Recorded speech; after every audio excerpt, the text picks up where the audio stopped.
Good morning मेरी lovely audience. आज फिर हम आपके सामने हाजिर हैं इंडियन पॉलिटी की एक नए टॉपिक के साथ। जैसा कि मैंने आपको बताया था कि राष्ट्रपति को बहुत सारी शक्तियां मिली हुई हैं और उन शक्तियों में एक शक्ति है राष्ट्रपति की विधायी शक्तियां, यानी लेजिस्लेटिव पावर्स ऑफ प्रेसिडेंट। तो हम इसके बारे में चर्चा करेंगे कि राष्ट्रपति को तो बहुत सारी शक्तियां मिली हुई हैं, किंतु लेजिस्लेटिव पावर्स क्या है। तो लेजिस्लेटिव पावर्स में तमाम अनुच्छेद समाहित हैं और इसमें हम एक एक अनुच्छेद पढ़ने से पहले सबसे पहले हम अनुच्छेद 29 के बारे में चर्चा और परिचर्चा करेंगे। अनुच्छेद 29 क्या चीज़ है? अनुच्छेद 29 में ये बात लिखी गई है कि राष्ट्रपति संसद का एक अभिन्न अंग होगा, यानी संसद में राज्यसभा लोकसभा के साथ साथ राष्ट्रपति भी इसका हिस्सा होगा। ये बात आर्टिकल 29 में लिखी गई है। तो अगर क्वेश्चंस पूछा जाता है कि आर्टिकल 29 में क्या चीज़ लिखी गई है, तो आप यही बताएंगे कि आर्टिकल 29 में ये बात कही गई है कि राष्ट्रपति भी संसद का एक अभिन्न अंग माना जाएगा। इसके बाद लेजिस्लेटिव पावर से संबंधित एक अनुच्छेद 85 है। अनुच्छेद 85 ये कहता है कि राष्ट्रपति द्वारा संसद के सदनों का सत्र आहूत किया जाएगा और सत्रावसान भी किया जाएगा। यानी राष्ट्रपति द्वारा संसद के सदनों का सत्र आहूत किया जाता है और सत्रावसान किया जाता है। दोनों सत्रों के बीच का अंतर 6 माह से अधिक नहीं होना चाहिए। यानी संसद को आहूत करना का मतलब होता है कि संसद की मीटिंग बुलाना, और संसद में जब सत्र समाप्त हो जाता है तो उसको बोला जाता है सत्रावसान करना, यानी सत्र की समाप्ति करने का भी अधिकार राष्ट्रपति के पास है। तो सत्र को आहूत करता है, सत्र को बुलाता है और फिर सत्र का समापन करने का अधिकार भी राष्ट्रपति के पास है। इसके बाद आप देखेंगे आर्टिकल 87 से ये भी राष्ट्रपति की विधायी शक्ति में शामिल है। और आर्टिकल 87 ये कहता है कि प्रत्येक आम चुनाव के बाद एवं प्रत्येक वर्ष बजट सत्र की प्रारंभिक बैठक को संयुक्त रूप से राष्ट्रपति द्वारा ही संबोधित किया जाता है। यानी प्रत्येक आम चुनाव जब होता है उसके बाद तथा प्रत्येक सत्र का जो प्रारंभिक सत्र होती है हमारा प्रत्येक साल का, उस प्रारंभिक सत्र की जो संयुक्त बैठक होती है, पहले दिन की बैठक, वो राष्ट्रपति के नाम से ही संबोधित किया जाता है। उसके बाद आर्टिकल 99 है। आर्टिकल 99 में संसद सदस्यों को राष्ट्रपति द्वारा ही शपथ ग्रहण कराया जाता है।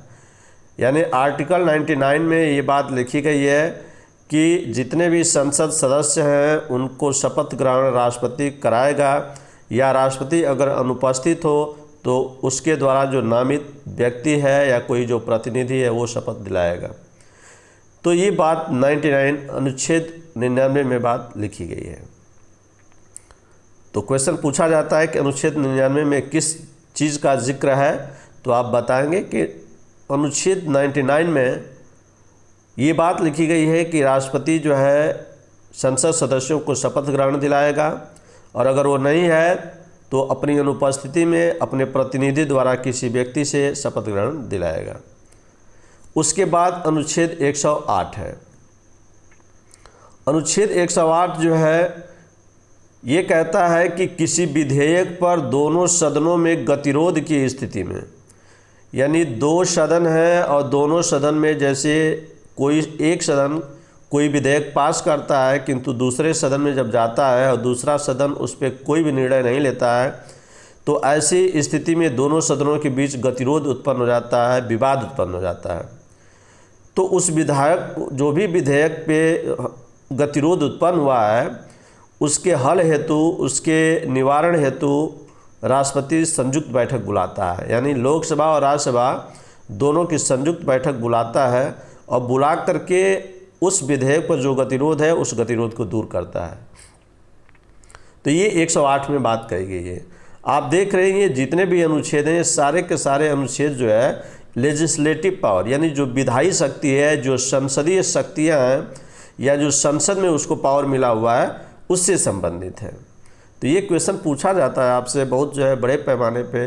राष्ट्रपति को न्यायिक शक्ति मिली हुई है, आपातकालीन शक्तियाँ मिली हुई है, एग्जीक्यूटिव पावर्स मिला हुआ है, वीटो पावर मिला है, उसी में एक लेजिस्लेटिव पावर्स है जिसको हम विधायी शक्ति बोलते हैं। इसके बाद जो है एक और अनुच्छेद है, काफ़ी महत्वपूर्ण है, और वो है वो आर्टिकल 111 111 जो है आपसे ये कहता है कि सत्रों के समय किसी विधेयक को राष्ट्रपति के पास भेजा जाता है। जब सत्र चल रहा होता है तो सत्र चलने के बाद जब कोई विधेयक राज्यसभा में पास हो जाता है, लोकसभा में पास हो जाता है, तो उसे कानून का रूप देने हेतु राष्ट्रपति के पास भेजा जाता है। अब राष्ट्रपति के पास यह पावर है कि चाहे तो विधेयक को स्वीकृत कर सकता है, चाहे तो स्वीकृति को रोक सकता है, अथवा पुनर्विचार हेतु उस सदन को वापस लौटा सकता है। तो ये पावर जो है राष्ट्रपति के पास मिला हुआ है। तो जब भी कोई विधेयक लोकसभा राज्यसभा में पास हो जाता है तो फाइनली जो है वो राष्ट्रपति के पास जाता है, और राष्ट्रपति के मुहरबंद दस्तखत के बाद ही जो है वो कानून का रूप लेता है। तो चाहे राष्ट्रपति के पास यह पावर है कि चाहे तो उसे स्वीकार कर ले, चाहे तो उसे अस्वीकार करे, और चाहे तो पुनर्विचार हेतु सदन को, उस सदन को जिस सदन से विधेयक आया है राष्ट्रपति के पास, उसको वापस लौटा सकता है। तो ये जो है अनुच्छेद 111 जो है काफ़ी महत्वपूर्ण है। इसके बाद जो है एक अनुच्छेद है, इसके बारे में हम बात करेंगे, वो है 123 आर्टिकल 123 अर्थात अनुच्छेद 123। ये भी काफ़ी महत्वपूर्ण है, अनुच्छेद 123। इसके बारे में हम लोग देखेंगे। अनुच्छेद 123 क्या कहता है? अनुच्छेद 123 ये कहता है कि इस प्रावधान के तहत जब सत्र न चल रहा हो और किसी लोकहित मुद्दे पर कानून बनाना जरूरी हो, उस दौरान राष्ट्रपति चाहे तो उस विषय पर बिना विधेयक लाए अध्यादेश जारी कर सकता है।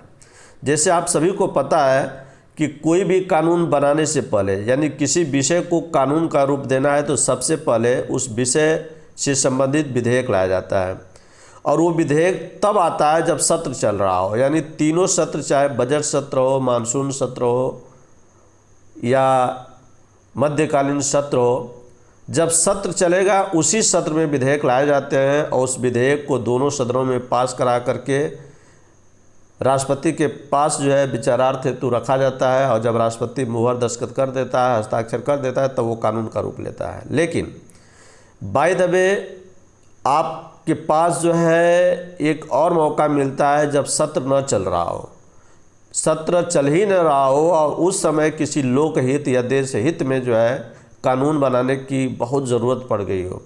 जैसे कि कोई इमरजेंसी हो सकता है, जैसे कोई देश जो है किसी देश के ऊपर जो है, मेरे देश के ऊपर ही मान लीजिए अगर आक्रमण कर दिया, तो आक्रमण कर दिया तो उस दौरान जो है कुछ ऐसी चीज़ें होती हैं जिस पे कानून बनाने की तुरंत ज़रूरत पड़ जाती है। तो उस समय तक तो सत्र का कोई इंतज़ार करेगा नहीं, क्योंकि तब तक जब सत्र का इंतज़ार करेगा तब तक पता चलेगा कि हमारे देश के ऊपर अटैक हो गया। ऐसी कंडीशन में राष्ट्रपति को एक पावर मिला हुआ है, और वो पावर है अध्यादेश जारी करने का। वो तुरंत अपने माध्यम से अध्यादेश जारी करके और जो है उस विषय पे कानून बना सकता है, बशर्ते वो कानून अस्थायी होता है, कुछ समय के लिए क्षणिक होता है, और उसको अस्थायी रूप देने के लिए फिर जो है संसद की परमिशन की ज़रूरत पड़ती है। किंतु तब तक के लिए जो है थोड़े समय के लिए अध्यादेश के जरिए जो है किसी विषय पर कानून बनाया जा सकता है, और उसके माध्यम से जो है हम क्रियान्वयन कर सकते हैं किसी भी चीज़ को। तो ये पावर अध्यादेश जारी करने का जो है अधिकार जो है राष्ट्रपति को मिला हुआ है, और वो है अनुच्छेद 123। तो काफ़ी महत्वपूर्ण है अनुच्छेद 123, और बार बार परीक्षाओं में जो है रिपीट अगेन एंड अगेन ये क्वेश्चंस जो है आता रहता है। इसके बाद जो है एक और आर्टिकल्स है जिसके बारे में हम बात करेंगे, और वो है आर्टिकल 86 अनुच्छेद 86। अनुच्छेद 86 ये कहता है कि अगर कोई विधेयक विचाराधीन हो, यानी एक ऐसा विधेयक है जो विचार के लिए रखा गया हो, अभी उस पर कोई विचार नहीं हो पा रहा, विचाराधीन पड़ा हुआ हो, अथवा कुछ ऐसे विधेयक होते हैं जिन्हें प्रस्तुत किया जाना होता है, तो उनके लिए राष्ट्रपति क्या कर सकता है कि सदनों को संदेश भेज सकता है कि उन विधेयक पे कार्रवाई में लाएं। तो ऐसे विधेयक जो विचाराधीन पड़े हैं या जो संसद में प्रस्तुत किए जाने हों, ऐसे विधेयकों को राष्ट्रपति जो है संसद को संदेश भेज सकता है कि भाई आप उन विधेयक पे कार्रवाई करो, कार्रवाई में लाओ और उसे जो है पास करो। तो ये था राष्ट्रपति की विधायी शक्तियाँ, तमाम शक्तियाँ राष्ट्रपति को विधायी से संबंधित मिला हुआ है।